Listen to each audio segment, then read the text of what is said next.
Canali differenziati per extra UE, ma il bisogno locale resta urgente.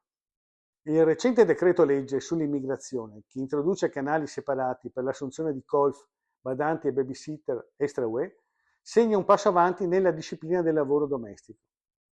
Particolarmente rilevante è la previsione che 8.600 posti del contingente extra quote per il 2025 restino disponibili per assistere anziani sopra gli 80 anni e anche persone disabili. Mentre per badanti, colf e babysitter per persone più giovani, anziani sotto gli 80 anni, ci saranno 13.600 posti, ma secondo la modalità del click day. Queste misure, che dovrebbero entrare in vigore anche nel 2026, rispondono allo sforzo di regolarizzare il settore, di assicurare tutele e prevedibilità alle famiglie. Tuttavia, per misurare quanto siano adeguate tali quote, è necessario guardare alle cifre del lavoro domestico nel Veneto, che mostrano una domanda molto più ampia, con numeri già significativi oggi. Questi sono in Veneto i numeri reali del lavoro domestico. Secondo l'Osservatorio sul lavoro domestico, in Veneto si stima che ci siano circa 50.000 tra colf e badanti regolarmente operanti. Il 90% di questi lavoratori è donna, oltre il 70% è straniera, soprattutto proveniente dall'Europa dell'Est. Nel 2019 i lavoratori domestici regolari erano 65.614 nella regione, con le badanti ormai in maggioranza rispetto alle colf, 54,7% contro il 45,3%, e con una spesa delle famiglie per questo settore che complessivamente quell'anno superò i 570 milioni di euro, tra stipendi, contributi e TFR, e questo solo in Veneto. È presente poi una forte componente sommersa, il lavoro irregolare nel settore domestico è elevato e ISTAT ha stimato che il numero reale dei lavoratori coinvolti, quindi regolari e più irregolari, potrebbe essere molto superiore rispetto ai dati ufficiali. Quindi esiste un divario tra offerta normativa e realtà sociale. Mettendo a confronto questi dati con le quote previste per gli ingressi extra UE, vediamo che le 8.600 unità destinate ai lavoratori familiari per anziani over 80 disabili rappresentano meno del 20% del numero stimato di badanti attivi e probabilmente non coprono tutte le necessità di integrazione e di regolarizzazione nel settore.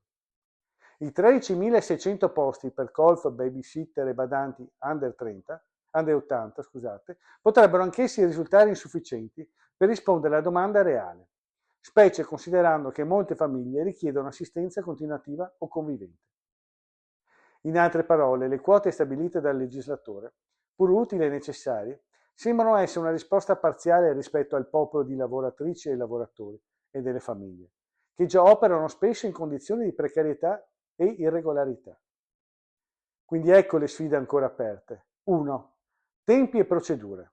Il rilascio del nulla osta richiede verifiche reddituali, controlli da parte dell'Ispettorato del Lavoro e non è ancora chiaro quanto velocemente questi passaggi potranno essere applicati su scala regionale.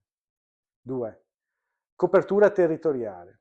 Le famiglie in zone meno servite rischiano di rimanere escluse o di subire ritardi. 3. Tutela dei diritti dei lavoratori regolari.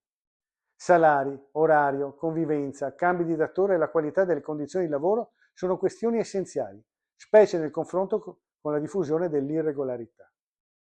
4. Adeguatezza delle quote e continuità. È fondamentale che le misure non siano solo temporanee, ma diventino strutturali, per garantire certezza sia ai lavoratori sia ai datori di lavoro. In conclusione, le nuove normative per gli ingressi extra UE rappresentano un passo certamente significativo verso una regolarizzazione più giusta del lavoro domestico. Tuttavia in Veneto, come in molte regioni, la realtà personale, sociale ed economica del settore domestico mostra che le quote previste non bastano. Serve quindi una visione integrata, leggi che rispondano non solo ai numeri, ma anche alle condizioni concrete, politiche di accompagnamento con formazione, sportelli, diritti, incentivi alla regolarizzazione e soprattutto una semplificazione reale delle procedure, affinché il canale extra quote sia davvero accessibile e non solo teorico. Solo così le famiglie che cercano assistenza e i lavoratori che cercano una vita dignitosa potranno trovare risposte. AF Energia ci trovate in Viale Mediterraneo 135 a Sottomarina, dal lunedì al venerdì 8.30, 12.30, 14.30, 18.30. Offriamo il servizio luce e gas, prezzo fisso, prezzo variabile, telefonia, fibra o ADSL per famiglie, imprese e condomini. Qui da noi potete effettuare anche il pagamento delle vostre bollette a una commissione ridotta di 1,30 €.